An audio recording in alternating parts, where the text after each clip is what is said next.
Welcome to Fire Talk, where we give you the latest updates, news on Southeastern athletics. I'm Drew Watson, Director of Athletics. I have our trusty pinch hitter here, Donnie Smith, our Director of Athletic Communications. How you doing, Donnie? Doing great. Busy news days for us. A lot of weather changes coming up with some expected storms happening over the weekend, so shuffling some things around. We've got 3 NAI National Players of the Week that we'll talk about, but also in the theme of 3, congratulations to you, Drew. Named the NACDA Athletic Director of the Year for the 3rd time in your career. An incredible accomplishment. Thank you, Donnie. You've heard me say this before, and it's no less true. Like, we have the best staff in the country. And so I just put out a message to the staff. It's really an award for hiring the best staff in the country. So, I mean, you, BJ, I mean, all of our 40 full-time employees, the GAs, the volunteers, the part-timers. I mean, it's an honor to work here, and it's obviously an honor to be recognized by my peers. So thank you. I appreciate that. Fun group that you're going to be a part of in Las Vegas as well when you're honored for that. Some folks that you've worked with for quite some time and know from various committees that you've been on. Yeah. It's kind of cool to share it with Chris Swager because, obviously we're rivals. We like to give each other a hard time, but he's done a fantastic job there at Kaiser, building that program to the level it's at, obviously finishing first in the Learfield Cup last year, the year before, then 3rd last year. Chris Kraftic, who is indirectly responsible for us having Brian Neal as our women's basketball coach, and of course Troy Plummer at Grandview, who's I'd like to see him wrestle sometime. The wrestling program there, not wrestle me, but wrestle. I'd like to see him wrestle Nick as his wrestling coach. But he does a tremendous job, and obviously he's the reigning NAI Director of Athletics of the Year. So really, really honored to be part of that group. Awesome. Again, congratulations for all your great work. Thank you. Well, Dr. Engel's not with us today, so we're going to carry on without him. He will be back next week, traveling today. But we have a very special guest with us. It is National Athletic Training Appreciation Month. Is that what the NATA calls it? National Athletic Trainer Month. Yeah. Okay. So very appropriately, we have our head athletic trainer, BJ Geasa, here with us. Welcome, BJ. Thanks for having me on. Yeah, it's good to have you. This is a special day because we don't usually have non-coaches or athletes on the show. So really good to have you here. Okay. Glad to be known as a non-athlete. I was going to say, That's great. BJ's an athlete. Yeah. Well, BJ is an athlete. Well, you're not a student athlete currently. But I've seen pictures of you getting it. When I got to move, I got to move. Oh, yeah. Okay, so first, before we get into the interview, we'd like to start off with something lighthearted, something about you. So tell us, a little bit about your family, how and when you got here, and tell us what your college sport was and what you loved about that. Sure. So I've got a beautiful wife, Chelsea. We've been married for, I put myself into a corner there with that. I think we're at 15 years now. I think that's right. Please. Okay. Yep. 3 kids, Van, Bryn, and Walker, all ranging from 5 to 12. And they definitely keep us on our toes on a day-to-day basis. You just kind of one of those, you never know what you're going to get type of family. So wouldn't change anything on that. Like I said, keeps me lively. But Chelsea and I met at Olivet Nazarene, where we both played sports there. How I got here, I was actually their head athletic trainer for 13 years after doing some grad work in Kentucky. And we just decided about 6 years ago, kind of a funny story. I had, interviewed for the initial when the football program started, and there were some, and Drew and I can probably talk off mic, about the happenings on that. But, it just maybe wasn't God's timing at that point. But 3 years later, 3 or 4 years later after that, it definitely kind of, definitely fit the puzzle pieces and everything were right in line for an opportunity to come here and direct the athletic training sports medicine program here. In terms of sports, I played football through college, and it's definitely something that attracted me into this career path. I always knew I wanted to be in the medical field, and knew that sports was probably that population that I wanted to work with. So 6 years here at Southeastern. Reflect back on some of the high moments for you and some of the great moments, some things that stand out in your memory from your time here so far. Sure. I mean, obviously, with a department like this, being around high-level athletics, championship quality programs, you get to be around some pretty cool moments. So whether that's, getting to watch our baseball team win a World Series, but women's basketball team, in Final Fours and championship games, might have ended some tears and things like that. Getting to see, the other sports, so many conference championships and things like that. And I think one of the biggest things is just getting to see some of our younger staff that I've been able to bring along and hire on, getting to see them grow and increase their knowledge while also, inputting their efforts and what their education has been into our student athletes, and seeing a lot of success from kids that have, are in a bad spot after an injury, and getting to see them, compete again is probably every athletic trainer's, they're probably individual greatest moments, are getting to see those success stories on those comeback moments. And I probably could go on some specifics and things like that. Becky Kolidiev, obviously on an unathletic related injury, but, a long-term process, and seeing her success and, winning Conference Player of the Year this year, is a big moment in an athletic trainer's, world, getting to see those types of success stories. It's really neat the seat you have on the bus. You get to see athletes in some of their worst moments. Down, a career-ending injury, perhaps thought to be, and then works their way back. But you put your heart and soul into what you do. And you mentioned tears. You're an ugly crier. I don't think I've seen that after the women's basketball national championship ended not in the way that we wanted to. And we've joked about that. Sure. I don't think anybody's a pretty crier, but those moments are huge for me to be in the locker room and not just to see the emotions from the student athletes and coaches, but from the support staff. And because you really throw everything that you have into their experience and making sure they're okay. And when it ends for them, it ends for you. And it was really neat for me to see that emotion. And realize, it's just kind of an in-your-face example of how deeply you care about our kids, and so I really appreciate that about you. You've experienced some things in your time as athletic trainer. You mentioned some of the highs and lows. Talk to us about why you do what you do. What was there a time as a football player where you're like, man, my athletic trainer really stepped up? Or is it something you just kind of worked your way into that calling?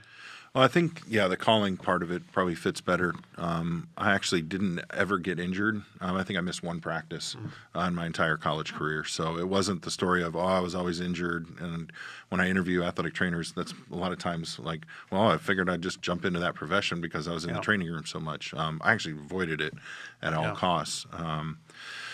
But I think the calling, I go back to a verse, Matthew 5:41, where when Jesus is talking about going the extra mile with the Romans because of the rules that were put in place about walking that, picking up their stuff and walking that mile. And Jesus asked them to walk an extra mile with them. And I think it's that extra effort, going beyond the obligation that my parents have always brought us up into that. And I think that's where that effort comes from, is just maximizing, looking back at it. And I've had coaches reflect back after seasons to be like, you may not have had the answer right then as to exactly what needed to be done, but you were going to go figure it out. It didn't just stop with that. And I think that's something that I really foundation myself on, is just trying to go that extra step or do that extra bit of effort to help make that experience or that injury outcome be more positive. Good. So your profession changed significantly in the summer of 2020, and then you were named the NAI Athletic Trainer of the Year for the 2020-21 season. Did all the work and everything that you went through that year make that award that much more special for you? It's always unbelievable to be recognized by your peers, be nominated by people that you look up to and you work with. That year obviously was, I don't know if any athletic trainer will say that there's ever been a year that will ever compare to that, with all of the other responsibilities that kind of got thrown on you because there wasn't anybody else to do them. And we were the closest thing to the expert that we could possibly. So there were so many facets of that. But I would say I put an asterisk on that year, and to have an honor and award associated with that recognition for that year again, just goes into that, because a lot of athletic trainers may have been resistant to, I don't know, I do all this. How am I supposed to be able to do this? And, my staff stepped up right away. There were hard days, but I can easily say that they took every bit of those expectations and those needs and said, okay, we're going to put the student athlete first here. It may cause us longer days or things that we may not be comfortable, it's overly knowledgeable on, but we're going to figure things out. So, yeah, that was a tough time for ATCs, as you mentioned. And I think in retrospect, as ADs talk, we look at that and go, we asked too much of our ATCs in that moment, because, coming off that, a lot of your folks got out of the business, and we're facing a little bit of a crisis in that area now. So, really appreciate the work you did back then, and obviously in your normal day job. But okay, so talk to us about, so you become an athletic trainer, you're at Olivet, you come down to Southeastern, now you're an assistant AD for sports medicine. Tell us about some of the leadership lesson, like the biggest leadership lesson you've learned as you've come up through your career. Drew and I, we've probably talked to this multiple times. It's just when you get to that level, you're going to make decisions and you're going to do things that not everybody is going to like. Right. There's not going to be this consensus. So I take that whenever I'm making a decision, or if I'm having a meeting with somebody, I may say they may not like what I'm about to say. But it's the right thing for the program, it's the right thing for the university, and it may be the right thing for them. But in that moment, they may not see that, and that's okay. I've always had a hardship with, if someone isn't happy with me, it really weighs on me. And I've probably learned just in discussions with you, with other parts of our staff, as to how you manage those moments. Just saying, it's probably not personal. It's more just situational. And they're going to walk through that just as the way as I'm walking through that, and we're going to come out on the other side stronger and closer together, because they're going to understand I'm doing this for them, or I'm doing this for the best of our program. Yeah, you talk about tough conversations, and sometimes young leaders are more concerned with what someone's going to think of them after a tough conversation than the actual investment you're making in that person. And so, I think that's a lesson that everybody's got to learn, because we all want to be liked. We all want to be, the guy who's like, oh, I love my AD, I love my athletic trainer. But, part of that process is having those tough conversations. And I would say, you do that well, and you've grown into that role, and it's not an easy role to grow into. So appreciate your work in that area. Thanks. As you think about the different aspects of your job, many that we don't even see, what would you say is your favorite part of the job? Is it the rehab? Is it game day? Is it the insurance paperwork? What it's definitely stands not out that. to you? I can tell you that right now. I can mark that one off the list. The rehabilitation side is probably the biggest thing that I love, because there's a direct one-on-one interaction, and you get to see that progression from maybe a debilitation or inability to walk, or coming off of surgery or something like that, to getting to see them eventually, whether that's weeks or months down the road, to see them on the field and see them back in a successful environment, that they are looking at. They're already a success story, but they put so much stuff, so much connection with who they are as a student athlete. And when that's taken away from them, to see them in that moment, to getting to see them into that moment where they're now getting to do what they love to do, and that was taken away from them, and now they're back doing it, and I get to be a part of that. I think that's what connects the rehab and shows the most happiness out of that. I love watching sports. I love being around it. I get involved. I'm just as much of a cheerleader on the sideline, for all of our sports, as the next person. But I think those behind the scenes rehab moments and progression moments are really what make the job, what it is for me. And you've got a cool job. Like people ask me, about jobs I've done in the past. One of my favorite jobs was in college when I painted over the summer. The cool thing about painting is you start the day, you can look back after you're done and go, I did all that today. And sometimes in our jobs, you don't have that. You work all day and you're like, man, I know I'm making a difference, but I can't see it every day. You get to see that. I mean, you get to see progress in kids. You get to see the hard work that they put in. I mean, you're even, Dr. Ingles down there sometimes and working on his Achilles tendon, and he's progressing. And so it's just, kind of being the master of your craft and just seeing people benefit from what you're doing has to be one of the most rewarding feelings. Yeah, I would say, and obviously getting to see my staff do some of the same things. Yeah.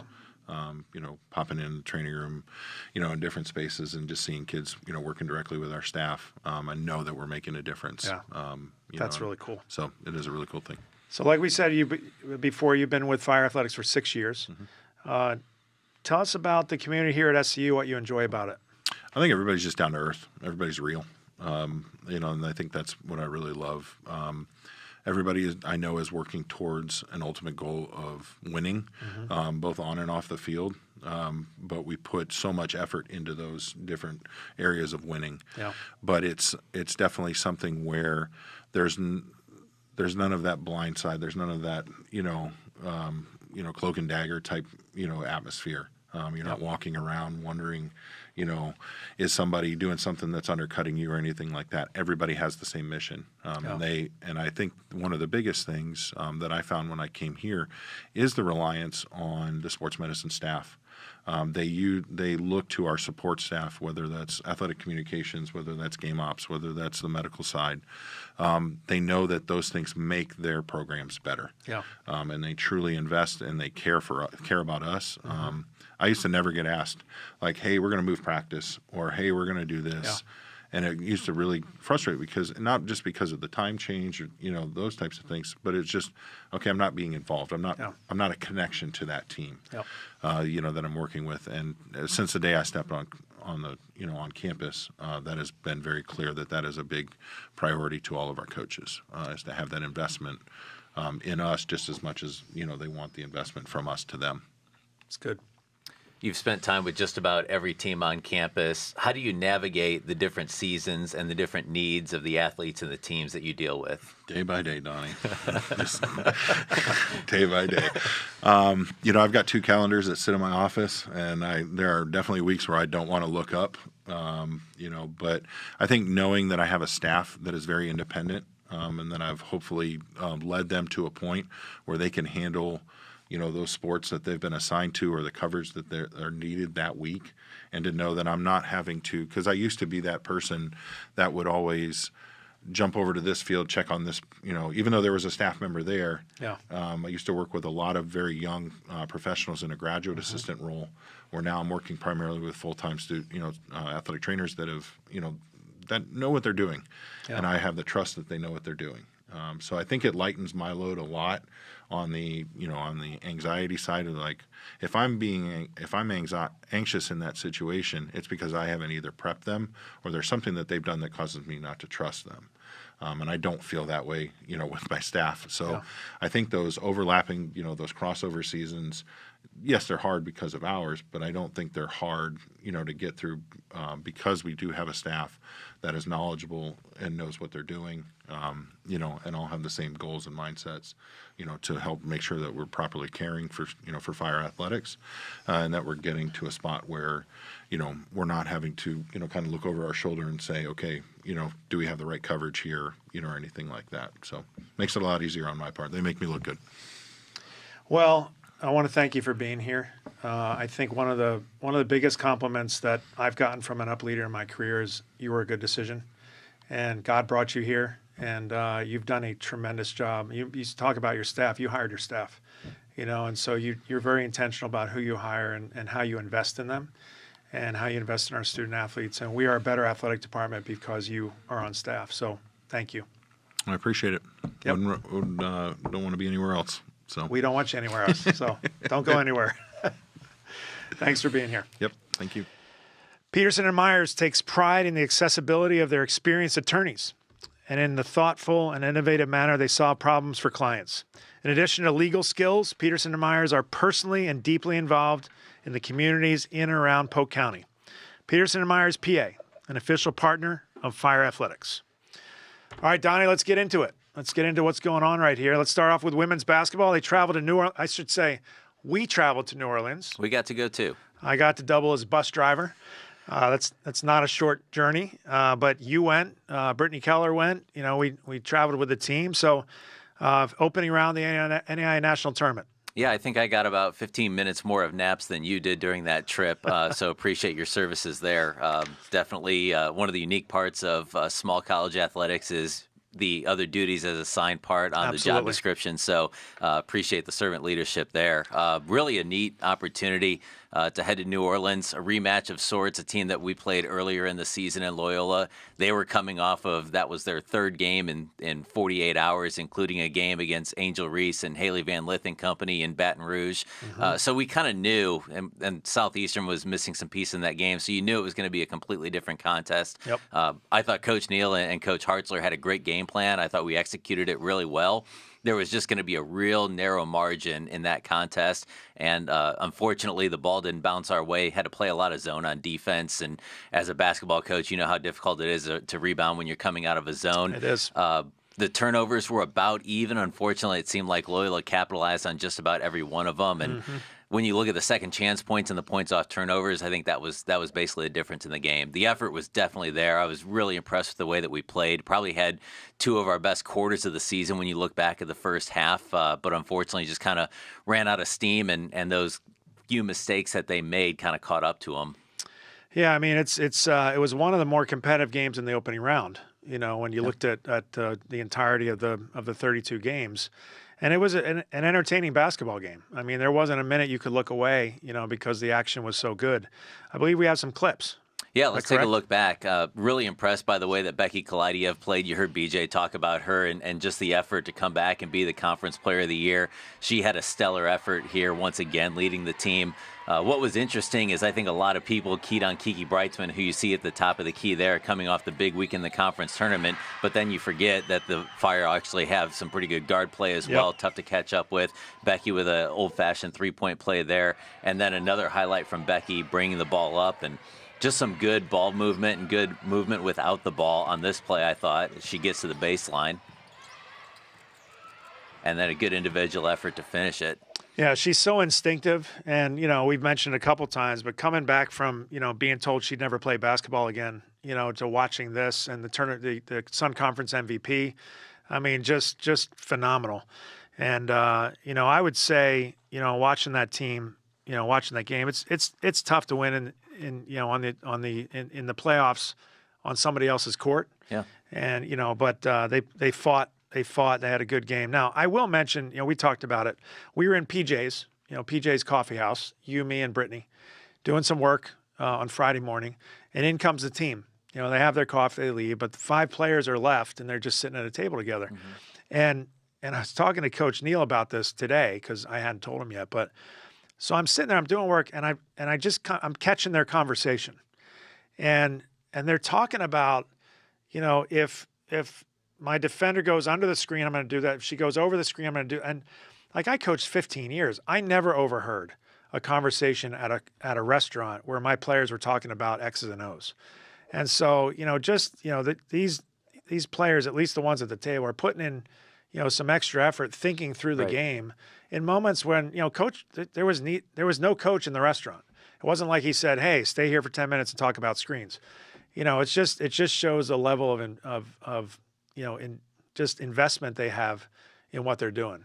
Yeah. It was really impressive. Yeah, that was a completely player-led movement. And it was not like right before the team was getting on the bus. That was like 11 o'clock in the morning. Game's not till 5:30. We did have to leave probably an hour later since it was a 4-hour trip to the arena. But nevertheless, just to see their focus, like it wasn't a vacation. It wasn't a social hour.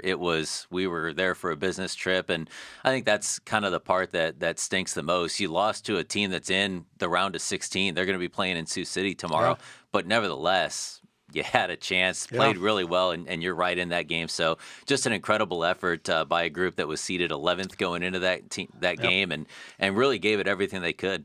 Well, and you got to give Coach Neal some credit there. I mean, he and, you know, it's his first year. He had some returners, some players that were signed before he got here, then the players he brought in, and just did a really good job meshing them into a very competitive team. So congrats to Coach Hartzler and the whole team. All right, so let's move on to track and field. It's officially outdoor track and field season.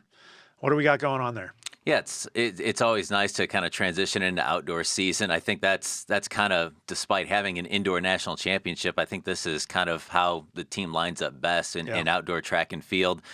No surprise, they're off to a great start on the men's side in the hurdles. Cameron Guadiano posting 2 of the top times in the NAI in the 110 and also the 400 hurdles. Yeah, As a freshman. total, as a freshman. Yeah. And then as a total, the first weekend out, the team posts 10 A standards, which are automatic qualifiers. A couple other B standards got through as well. So a really strong start in that first meet of the year. And one of the things that's impressive and I think helps is you've got the luxury of having USF and UCF on each side of you here. So it's a real easy trip to go run against some good competition. So it's always fun to look through the results and see, okay, Clemson, UCF, Southeastern, Virginia, and a bunch of other Power 5 competitions. So I think it kind of helps push our athletes a little bit. Yeah. You kind of see that rabbit ahead of you and you're able to chase and it gets the best out of you. Well, it's funny. You talk about qualifying and as an administrator, every time I see an A standard, I'm going, oh, that's another plane ticket. Well, we don't have to UPS any pole vaults or hammers yet, but that could be on the way. Not yet. And of course, let's qualify as many as we can. Absolutely. But, good problem to have. But I do think that, okay, there's another one, and so we're looking forward already to outdoor nationals in Marion, Indiana. I probably liked it a little bit better when it was Gulf Shores, and it's like, oh, the van's going anyways. Just get one more guy on there, right? Yep, exactly. So tomorrow they'll head where? Headed to FSU for the FSU relays. Also going to have some people back at UCF for their Black and Gold Challenge as well. Okay. Well, let's move to baseball. The Fire opened up Sun Conference play with a 4-game sweep of Weber on the road. Battle of top 5 teams because Weber's 4th, correct? Yeah, it was a big shakeup in the first coaches poll. A lot of teams moved around. Sun Conference got the benefit of that. Kaiser moved into the top 15 as well. And then, again, Weber jumping into the top 4. So Southeastern had a tough matchup against them. That's always difficult to open up conference against the team that's right behind you in the national poll. And once again, our pitching played really well. Kobe Reeves coming off of an NAI Pitcher of the Week performance in that 4th game against Weber. Tommy Davis, a couple of clutch hits at the plate. And also Josh Pagozzo as well with 6 hits and 2 RBIs during that 4-game series. I think that's kind of the new challenge of the season as well, trying to navigate a 4-game weekend in conference play. Used to just be 3 nines. You'd play a doubleheader one day. Now you've got a single game two single games at some point, probably a doubleheader in there. So pitching going to be definitely the name of the game this year. How do you think our pitching stacks up against, because the talk in the AD meeting was, we're looking around the last few years, there's teams in this conference don't have enough pitching for 3 games. How are they going to deal with 4 games? How do you see that shaking out? We had Coach Dinkel in here a couple weeks ago, and he just raved about the pitching staff. You've seen some of the graphics that group's put out with the velocities that they've hit. So pitching is definitely not a shortage with that group. I think that was probably intentional. Him and Coach Mendoza and Coach Dahl probably made a conceited effort during the offseason to make sure we get some good arms in because that's going to be the difference this season. And it's been the difference all season long for this group. And it really, the coaches want the 4-game series because although they don't like necessarily a 4-game series, it's easier to play an extra game on a series than to find another opponent, bring them down, and it saves money actually. So what's next? Yeah, we're going to try and dodge some raindrops this weekend. Going to bring in our other Polk County rival in Warner. So the doubleheader is already moved to tomorrow instead of Friday, which looks to be about the worst day on the radar. And then, if we have to move Friday's game, it'll go to Saturday. So the doubleheader will be played Thursday and Saturday. Going to try and get one in on Friday, but it's not looking great. So Warner's coached by an old friend of ours, Dave Moskovitz, who used to be the assistant coach under Jason Beck here. What's Warner look like? What's this matchup look like? Yeah, Coach Mo's still on a couple of our record books for on-base percentage, walks, and hit by pitch. So a guy that had no problem getting on base. They're sitting at 17-9 right now. 307 team batting average, 261 hits. Took on New College last weekend and put up a lot of runs in a non-conference series. So could be a little strength on strength with Warner's offense going against Southeastern's pitching. All right, it's going to be interesting to see how it shakes out. All right, so softball. Let's move on to the shorter bases. the yellow ball. How did things play for Fire softball last weekend? Yeah, another busy week for Coach Watkins' group. We'll Yeah. take a look back at some of the highlights. Tuesday doubleheader against Mount Mercy, and Autumn Hunter threw her second no-hitter in as Yeah. many years. You'll get a chance to look at the last out here. I think some of the players knew what was going on, and a couple others, you're so in the moment, worried about trying to make that next out. You kind of lose track, but what a way for this to end. If she's able to extend it anymore. A 3-2. Called strike change. 3. Absolutely frozen. Yes, what a pitch. And complete you know, and I game don't shutout, know if you heard this, but Coach Watkins actually pulled on him the inning before. She's like, "You're done. We're gonna get somebody else in."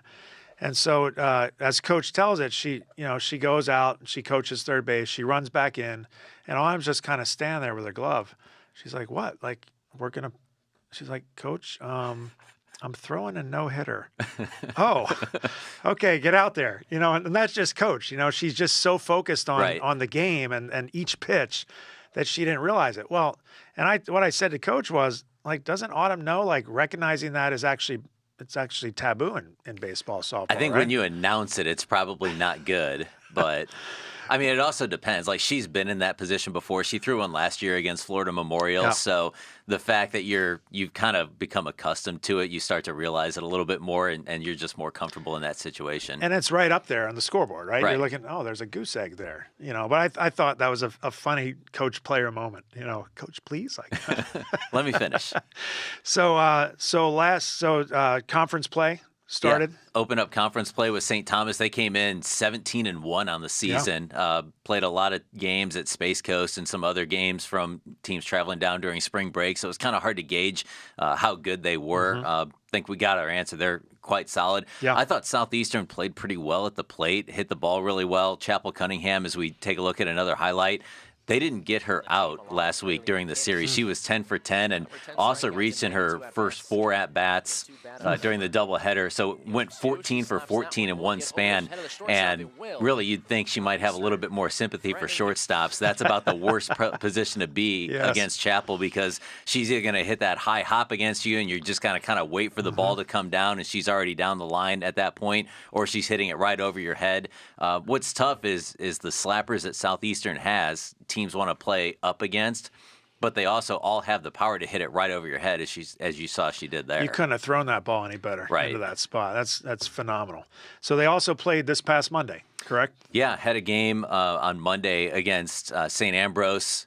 Had a big inning in the 4th in the first game to end that one early, and then they were able to manufacture a couple of runs in the 6th in game number 2 on an RBI double and an error. Rayleigh McKinney, the freshman, coming through with that RBI double has really come on strong as of late to rally back from an early 1-0 deficit. Gave up a leadoff walk that came around to score on a sacrifice fly, but good to see the team respond and get those 2 late runs. So going back to St. Thomas, all 3 games were close. And I look at, what was game 1, 4-3? Yeah. And we had 12 hits, they had 6. We had an error, I don't think they had an error. So to me, and I wasn't at the game, obviously I was on the road, but to see 12 hits, a 4-3 loss, it's just that's going to come around, like picking up runners in scoring position and capitalizing on those opportunities. So, and I think they did that quite a bit in that first game. It kind of clicked. You saw a little bit of a glimpse in that 6th inning that 4th inning when they scored 6 runs on 6 hits. It's like, okay, it got contagious. They passed the bat to the next person, because I think when you look at the averages, we out-hit St. Thomas, hit almost 330 as a team. St. Thomas was under 200 as a team due to some great work by our pitchers. Claire Seckinger didn't give up an earned run in 9 1/3 during that St. Thomas series. So once this group, they've got the makings, they've got all the elements, just kind of have to get both hitting and pitching on the same page, and they'll be a tough out. So this weekend, the games are already moved because of weather to Sunday and Monday. Sunday and Monday, because South Florida's weather actually looks worse than ours coming up this weekend. So they face Florida Memorial. How's that matchup look? Yeah, Florida Memorial coming on strong. Nice turnaround under Coach CJ. They sit at 16-7. They won their first Sun Conference Series of the weekend, 2-1 against Warner. So going to be an interesting matchup. Obviously, a lot different roster than we saw last year. Well, and as you mentioned, Coach CJ, I mean, when they came to our place last year, I roll out to the game. I'm like, man, Florida Memorial's, like, they're well coached, And, we swept that series last year, but they weren't blowouts. So, this should be a very competitive series, I would think.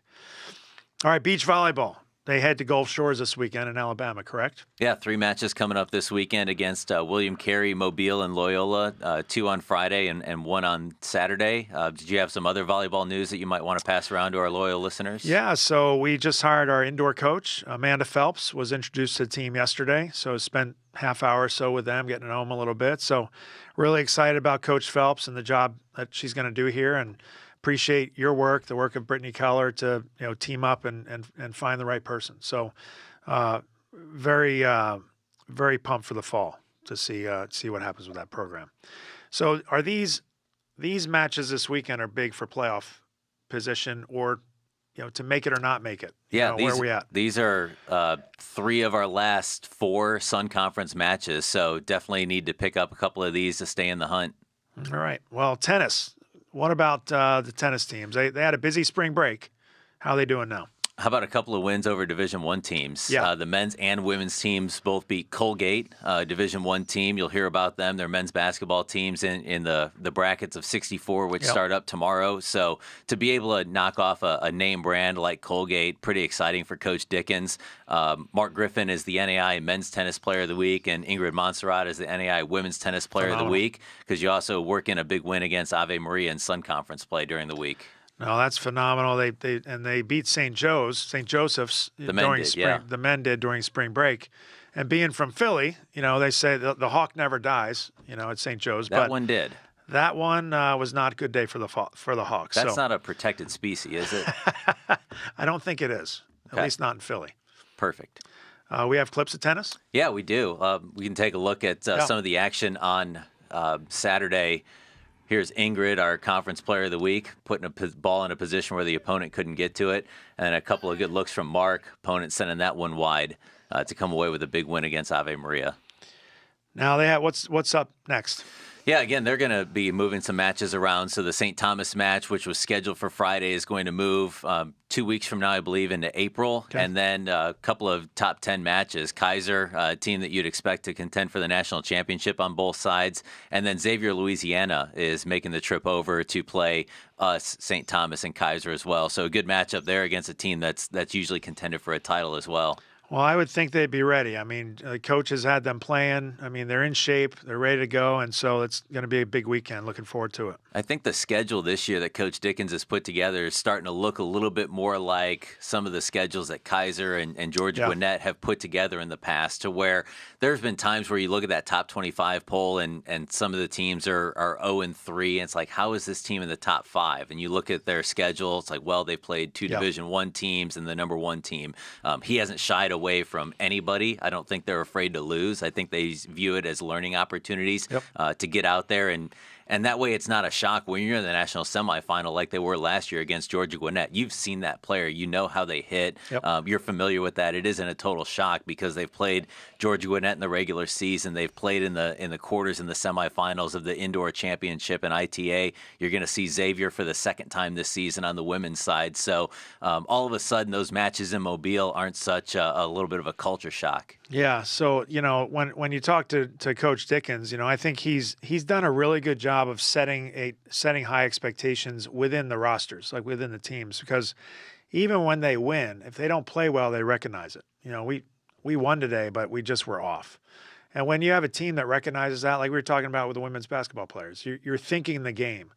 And so many times in athletics, student athletes come out of a match or a game and go, man, we won. It's cool. We won. But, I think that's what sets excellence apart from, just winning is, hey, we won, but we weren't our best today. How are we going to fix that? And really impressed with what Coach is doing with both the men's and women's teams. And by the way, some of the highlights we've seen, like the women's basketball highlights came from your camera as you filmed on the floor, on your phone on the floor. And, and getting out to tennis matches. I mean, your team's doing a phenomenal job covering 20 sports. And so I really appreciate the job that you and your folks do. No problem. Thank you. All right, so that's a wrap for today, Donnie. Thanks for being here, and thanks to everyone for joining us. As we close the show, I want to remind everyone about our home games this week. Baseball at home tomorrow at 3 and 6, Friday at 3, weather permitting, and Saturday at 12. Yeah, head to SEUfire.com to keep up with all the schedule changes and all the links to watch and follow along from home. All right. Good luck to all our teams this week. Thanks again for joining us, everyone. Go Fire.